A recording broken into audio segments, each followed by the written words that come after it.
My name is Angela Black, and I'm a student at Bellevue University. Jane is a 10-and-a-half-year-old who completed the Wisc Iv due to a referral by her psychologist and her academic difficulties. Her cognitive abilities are in the average range when compared to her peers. Her ability to think with words is comparable to her ability to reason without the use of words. Her nonverbal abilities were above 55% of her peers, and her verbal reasoning abilities were above 61% of her peers.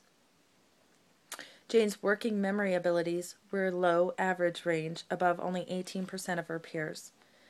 Weak mental control, shown by difficulties repeating long strings of numbers, may be a factor in her academic difficulties.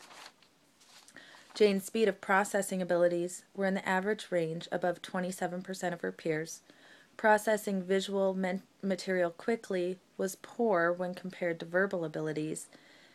This may make comprehension tasks more time-consuming and difficult for Jane, leaving her less time to complete tasks and making her feel mentally drained. This may be a factor in her academic difficulties. Jane's weaknesses include her working memory abilities, mental control, making it more time-consuming to process complex information, visual scanning, tracking, and processing speed, visual spatial perception, and visual perception fine motor coordination.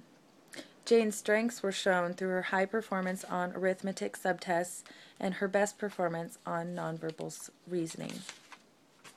Jane's academic deficits may be related to visual issues. I recommend follow-up with a visual exam. It is encouraged for Jane to regularly and frequently review information that needs to be remembered. She may benefit from chunking information. This is a strategy that groups large chunks of information together so that fewer pieces of information need to be remembered. It's recommended that Jane's family and teachers support her efforts in completing tasks, using positive reinforcement for improvement, and avoiding overemphasis on high grades.